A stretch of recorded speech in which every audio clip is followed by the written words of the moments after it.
Congratulations! You found the Santu Pirls Stock Market Commentary for Sunday, August 9th, 2015. Market breadth. With this past week's market decline, our bull-bear point and figure ratio fell from 0.63 to 0.54, falling further into bearish territory.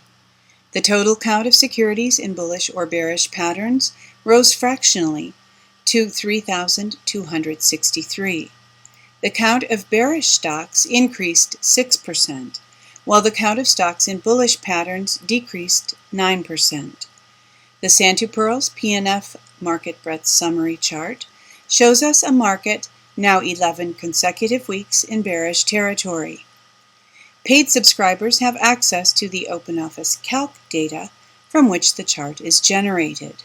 You may become a paid subscriber by visiting s2pmarketsignal.com, clicking Membership, clicking Register, and following the prompts. The well-known market breadth indicator, the Nasdaq McClellan Summation Index, fell 73 points for the 15th decline in 27 weeks. At a negative 486.33 points, it continues below all 9 tops above plus 100, below the February 2015 bottom, the April 2014 bottom, and is above 2 of the 4 bottoms below minus 100 in the last 3 years. Volume analysis. In this week's volume analysis, the Nasdaq Composite Index ended in neither accumulation nor distribution mode, with average daily volume higher than the prior week. In the past 2 weeks, the Nasdaq had 3 accumulation days and 2 distribution days. Accumulation days are counted when the index closes up on higher volume than the prior market day, while distribution days occur when the index closes down on volume higher than the prior market day. Last week also, the Nasdaq ended in neither accumulation nor distribution mode on higher average daily volume. Momentum. At Tuesday, 7:28 close, the CCI 20 daily formed a valid zero-line reject long entry signal within the plus or minus 50 range. At Thursday, 8/6 close, the CCI 20 daily fell below the zero-line reject pivot point for an exit signal. The result of this trade simulation was a loss of 53.89 points on the Nasdaq, or $1.19 per share of QQQ. In Woody's CCI trading system, 6 consecutive bars above or below zero are required for a change of trend. The weekly CCI 20 of the Nasdaq Composite Index began a Woody's uptrend 55 weeks ago, while the daily CCI 20 began a Woody's uptrend 2 weeks ago.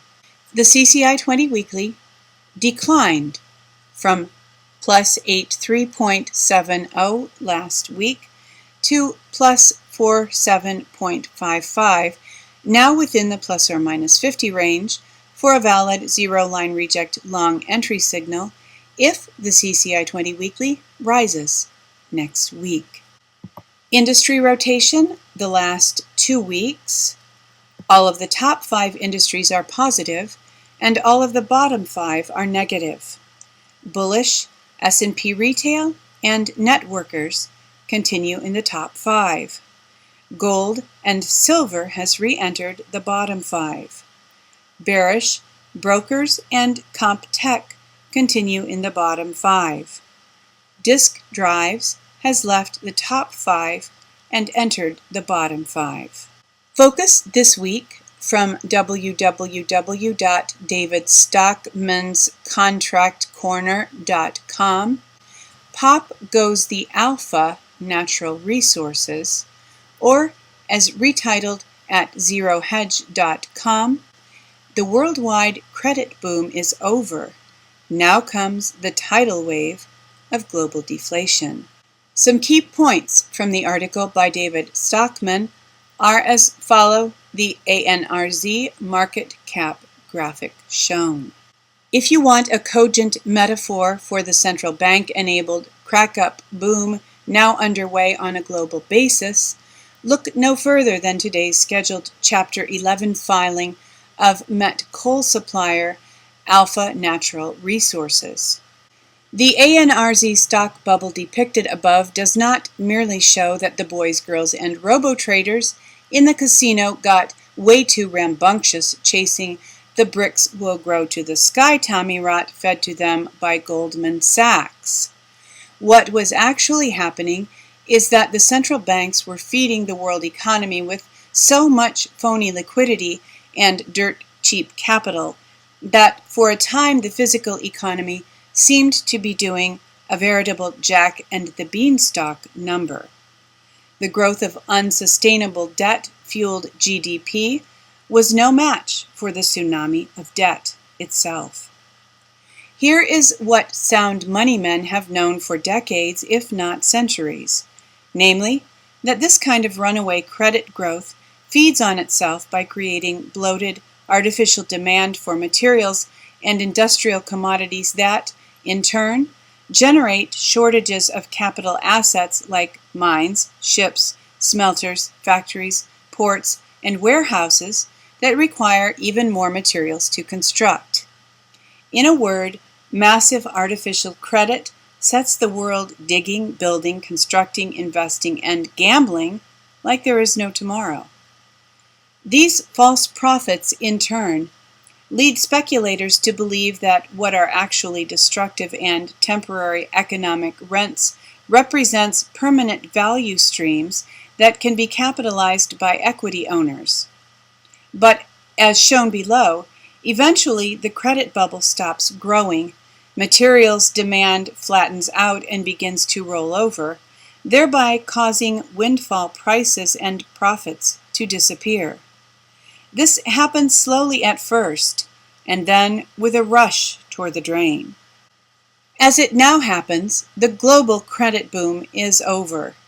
DM consumers are stranded at peak debt, and the China EM investment frenzy is winding down rapidly. Now comes the tidal wave of global deflation. The $11 billion of bottled air that disappeared from the Wall Street casino this morning is just the poster boy, the foreshock of the thundering collapse of inflated asset values that lies ahead. Thank you for tuning in for this week's Sand to Pirls Stock Market Commentary, featuring the proprietary bull-bear point and figure market breadth summary chart compiled by Donald Pearl, www.s2pmarketsignal.com. Hoping that you are enjoying a peaceful and pleasant weekend, that you're looking forward to a great week coming up, and wishing you true success.